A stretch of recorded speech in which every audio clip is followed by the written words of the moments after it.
Shri BP Sharma ji, Shrimati Sunita ji, Yashpal Mahajan ji, Ravi Suri जी, महाराज जी का आशीर्वाद ले हैं। राजीव जोशी जी साथ हैं, प्रधान राजेंद्र शर्मा जी एडवोकेट जी साथ हैं। आगे बढ़ रहे हैं, ज्योति प्रज्वलित होगी।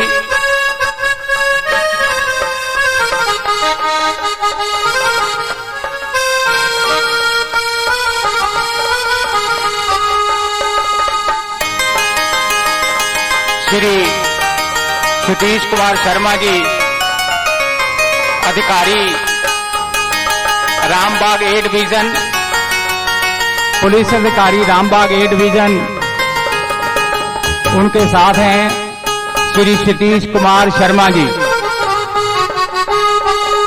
ज्योति प्रज्वलित हो रही है।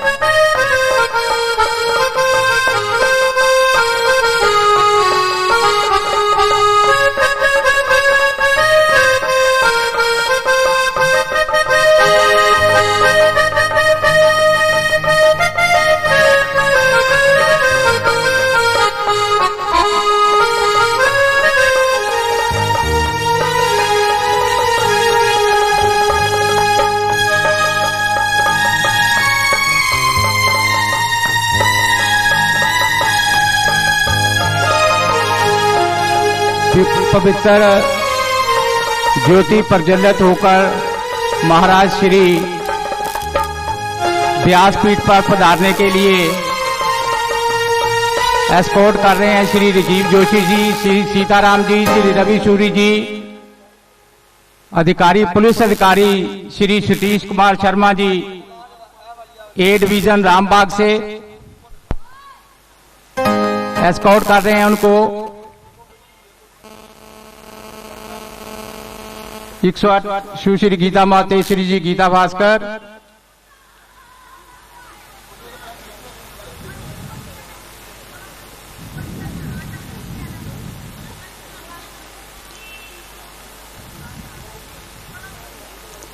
श्री सतीश कुमार शर्मा जी का पंडाल में पधारने पर और सहयोग के लिए बहुत बहुत धन्यवाद।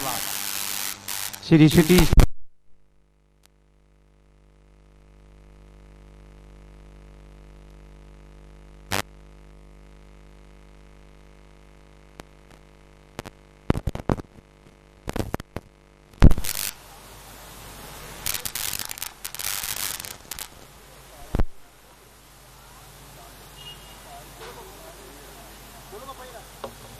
हेलो हेलो टेस्टिंग, हेलो, जय श्री कृष्णा। आज श्री मगध भगवद गीता सप्ताह के 5वें दिन गीता ज्ञान की अमृत वर्षा करने के लिए 108 स्वामी मुक्तानंद जी महाराज एवं 108 सुश्री गीता मातेश्वरी जी, गीता भास्कर व्यास गद्दी पर विराजमान हो चुके हैं। उनके प्रवचनों को सुनने के लिए हम लालायित हैं। ज्यादा समय ना लेते हुए वसुदेव सुतम देवम कांस चाणु मर्दनम देवकी परमानंदम कृष्णम वंदे जगत गुरु। अब हम सब की ओर से 108 आदरणीय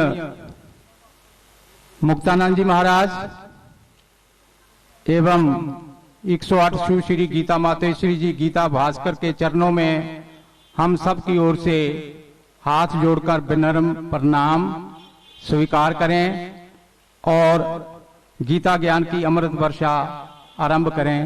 धन्यवाद।